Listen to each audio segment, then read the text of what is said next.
ඉතින් කොහොමද හැමෝටම හරියට පාඩම් කරන්නේ කොහොමද කියන වීඩියෝ සීරීස් එකේ අන්තිම වීඩියෝ එක තමයි මේක. මම පළවෙනි වීඩියෝ එකේ කතා කරා මයින්ඩ් මැප් ගැන, දෙවෙනි වීඩියෝ එකේ කතා කරා පර්ෆෙක්ට් නෝට් එකක් හදාගන්න කොහොමද කියන එක. මේ වීඩියෝ එකේ මම ඔයාලට කතා කරන්න යන්නේ චුටි ස්ටඩි ටිප්ස් ටිකක් ගැන. හරි. දැන් ඔයාලට කලින්ට වඩා පාඩම් කරන්නේ කොහොමද කියන එක පොඩි අදහසක් ඔය වීඩියෝ එකේ තියෙනවා.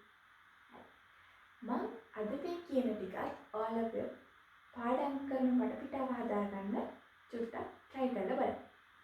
ඉස්සෙල්ලාම ඔයාලා පාඩම් කරන මේසේ පිළිවෙලට හදාගන්න. මේක ඉතින් හැමෝම කියන දෙයක් නේ. ඕනෙම වැඩක් කරන්නේ වටපිටාව පිළිවෙලට තියෙනවානේ.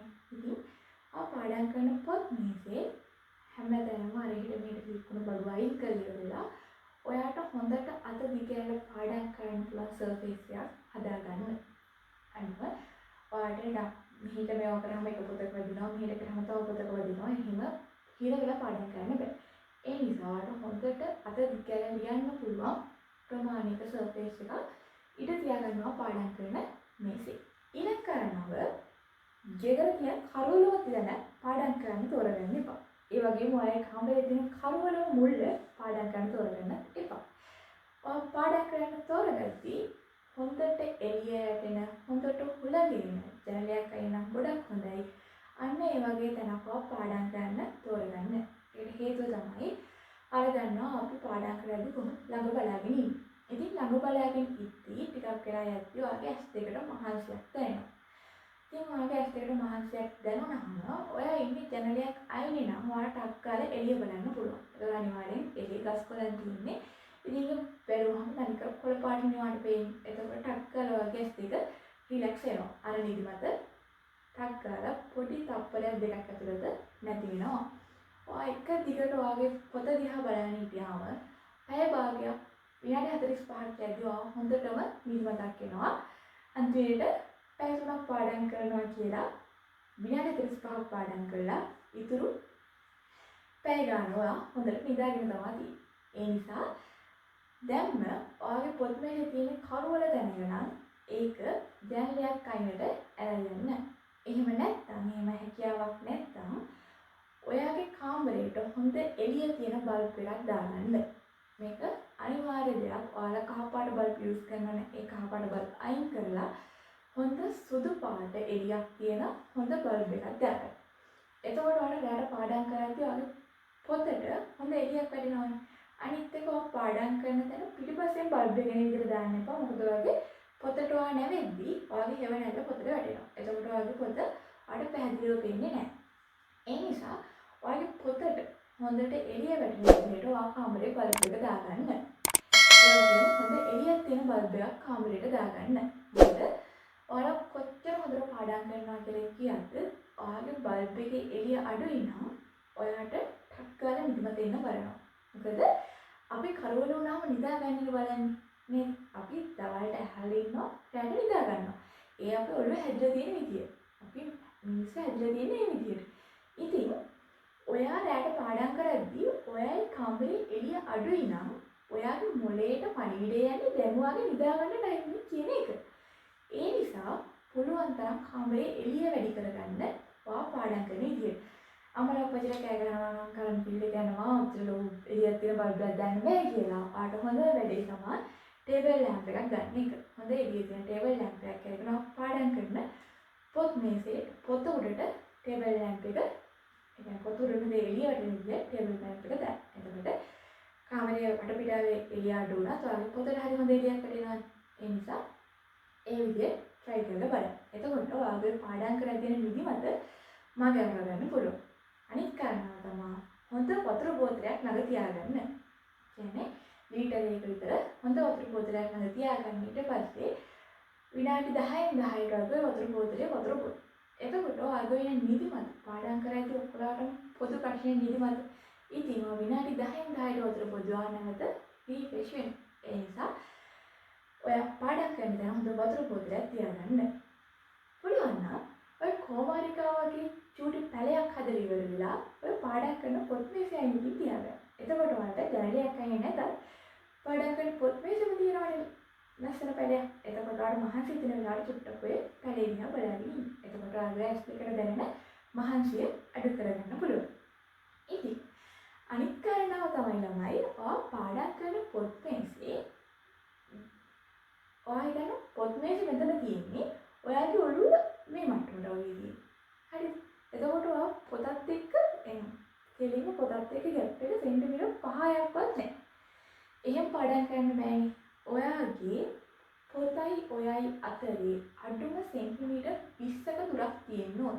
ඒ කියන්නේ ඔයාලා පාඩම් කරන පොත් මේසේ මේ හරිය වගේ තියෙනවා නම් ඔයාගේ ඔළුව S2ත් එක්ක පොතට තියෙන දුර අඩුම සෙන්ටිමීටර් 20ක්වත් අඩුම සෙන්ටිමීටර් 20ක්වත් තියෙන්න ඕන. ඒ නිසා අර කොට පුටුවක ඉඳගෙන උස මේසක පාඩම් කරනවා නම් ඔයා පොඩ්ඩක් උස පුටුවක් ගන්න. එහෙම නැත්නම් මේසේ හරි පළල කරලා හදාගෙන ඔයාගේ S2යි පොතයි අතර සෙන්ටිමීටර් 20ක ගැප් එකක් එන විදිහට හදාගන්න. එතකොට ඔය නිදිමත එන ගතිය අඩු වෙනවා. තව ප්‍රශ්නයක් තමයි පාඩම් කරන්න ඉඳගත්ත ගමන් ඔයාලගේ ඔළුවට එන මැසේජ් තමයි එක්ක බඩගින්නක් එනවා. එහෙම නැත්නම් ඔබ දුකක් ගන්න ඕන වෙනවා. එහෙම නැත්නම් නිදිමතක් එනවා. එහෙම නැත්නම් ෆෝන් එක අතර ගන්න හිතෙනවා. ඔය තමයි ඊළඟ ප්‍රශ්න. හරි. මම නිදිමතට නම් සොලියුෂන් ටිකක් කිව්වනේ. අනිත් එක ෆෝන් එක ගන්න හිතෙන එකට ට්‍රික් එකක් කියන්නේ. ඔයා ෆෝන් එකට දාගන්න ඔයා ෆෝන් එක යූස් කරන ටයිම් එක හැම ෆෝන් එකකම තියෙනවනේ. ඔයා ෆෝන් එක යූස් කරන ටයිම් එක වල බලා ගන්න පුළුවන්. ඉතින් ඔයා ෆෝන් එක යූස් කරන ටයිම් එක වෝල් එකට අරගෙන තියාගන්න. එතකොට ඔයාට දවසේ අවසානයේදී පළවෙනි දවස් දෙක තුන යද්දී ඔයාටම ඔයාගෙන කාලකන්ණි හැඟීමක් දැනෙනවා. මොකද දෙයියේ මම පැය 6ක් 7ක් ෆෝන් එක දවසේ යූස් කරනවා. එතකොට ඔයාටම තේරෙනවා මම මේකට ඇඩික්ට් වෙලා වැඩි කියලා. ඔයාට ෆෝන් එක යූස් කරන එක අඩු කරගන්න පුළුවන්. ෆෝන් එකේ කොච්චර වෙලාවක් හිටියද කියන එක ඒ ස්ක්‍රීන් ටයිම් එක බලලා ඉවර වෙයි. ඉතින් ඒකට තමයි ඇප් වගේ එකක් තිබ්බ මට ඇප් වෙලා නැත්තරම නම් මතකයි. මමත් ඒ කාලේ ඔය ඇප් එකක් දාගෙන හිටියා ස්ක්‍රීන් ටයිම් එක බලන්න. නමුත් ඔය ස්ක්‍රීන් ටයිම් එක බලන හැමදාම මම ෆෝන් එක කොච්චරක් යූස් කරනවද කියන එක. ඉතින් ඔයාලගේ ෆෝන් එකේම සෙටින් වල ඩිජිටල් වෙල්බීන් වලට ගිහලා ඔයාලට ස්ක්‍රීන් ටයිම් එක බලන්න පුළුවන්. ඉතින් ඒකට ගිහලා ඔය ස්ක්‍රීන් ටයිම් එක පෙන්නනකොට ඔයාගේ හෝම් පේජ් එකටම දාගෙන තියාගන්න. එතකොට ඔයාලට ටග් ගාලා ස්ක්‍රීන් ටයිම් එක බලන්න පුළුවන්. ඉතින් ඔයාම හිතලා ඉවරලා ඔයාලට දවසින් දවස අඩු කරගන්න පුළුවන්. ඔයාලටම තේරෙනවා ඔයාලට බලන්න පුළුවන්. මම වැඩි කාලයක් කාලා තියෙන ස්පීඩ් එකද WhatsApp එකද YouTube එකද කියන එක ඔයාලටම බලන්න පුළුවන්. එහෙම බලලා ඉවරලා ඔයාම හිතලා ඉවරලා ඔය ටයිම් එක අඩු කරගන්න. එතකොට ඔයා දැනටමත් ඔයා නිකමට වගේ දැන් මේ වීඩියෝ එක බලලා ඉවරලා ගිහිල්ලා පුළුවන් නම් ඔයාගේ ස්ක්‍රීන් ටයිම් එක බලන්න. ඉතින් ඊළඟ ප්‍රශ්න මම කිව්වේ ඉඳගත්තුම කන්න යන්න හිතනවා කියන එකනේ. හරි. මේ ඔබට හිතුවා ඔයා පාඩම් කරන පොත් මේසේ ඉඳගන්නේ අයියෝ මට බෑ කියන මානසිකත්වය. කිසිම කෙනෙක් ආසාවෙන් පොත් මේසේ ඉඳගන්නේ එක්කෝ අම්මාගෙන් කෑ ගහනවා පාඩම් කරන්න කියලා නැත්නම් අප්පච්චි හරි අයියා හරි අක්කා හරි කවරේ කෑ ගහනවා. ඒ කෑ ගහන නිසා තමයි ඔයා කියලා පොත් මේසේ ඉඳගන්නේ. ඔයාගේ කිසිම ආසාවකින් නෙවෙයි ඔයාගේ පොත් මේසේ ඉඳගන්නේ. ඉතින් ඔයා දන්නවද ළමයි අපේ මොලේ කැමති නෑ අපි අකමැති දෙයක් කරනවට. ඒ කියන්නේ අපේ මොලේ කැමති අපි ආසාවෙන් දෙයක් කරනවට.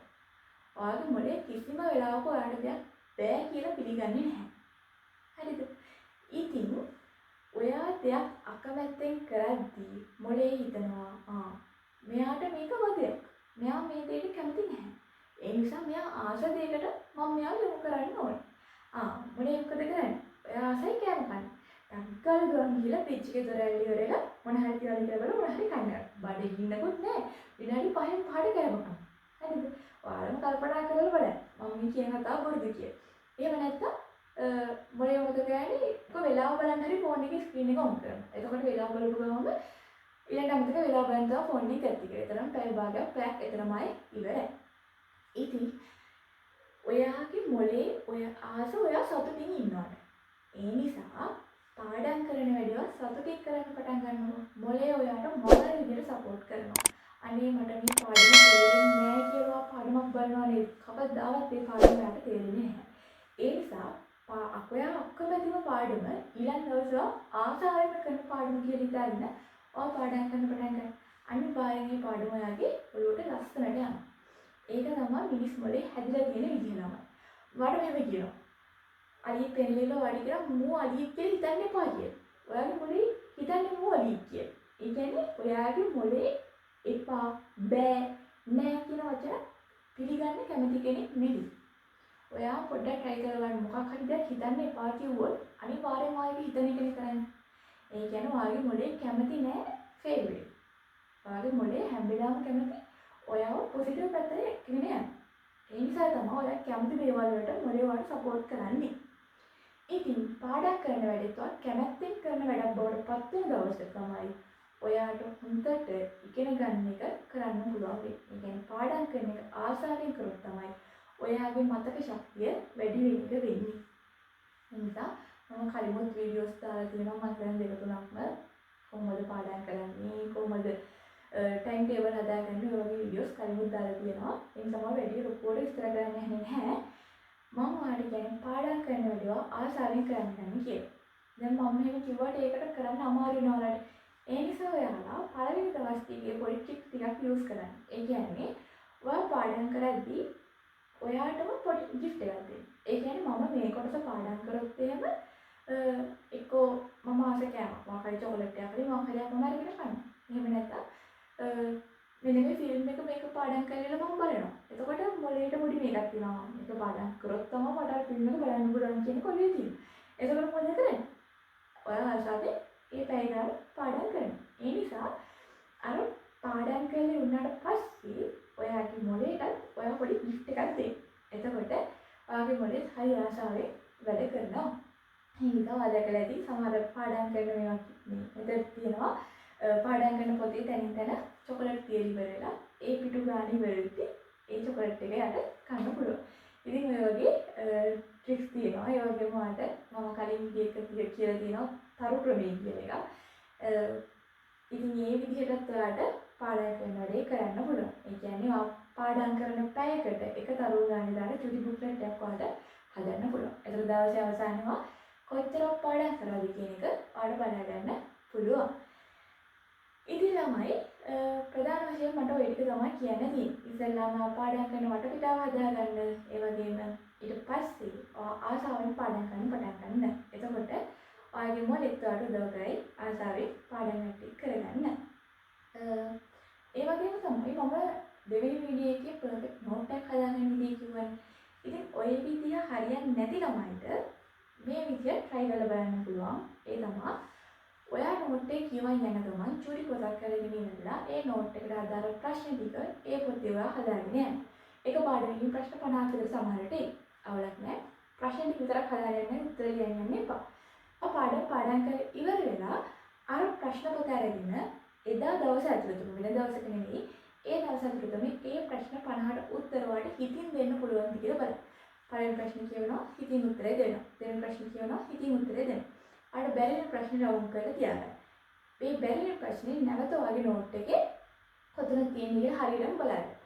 ඊට පස්සේ දවස් දෙකකට පස්සේ නැවත ඔයාලට රිවයිස් කරන්න පුළුවන් අර ප්‍රශ්න ටික බලලා. බැරි වෙන ටික ඔයාලට නෝට් එකෙන් බලන්න පුළුවන්. ඒ වගේම ඔයාලට අච්චු පොතත් ලස්සනට ඔයාගේ අච්චු පොතේ ඕන තරම් වටේට ඉඳ තියෙනවනේ.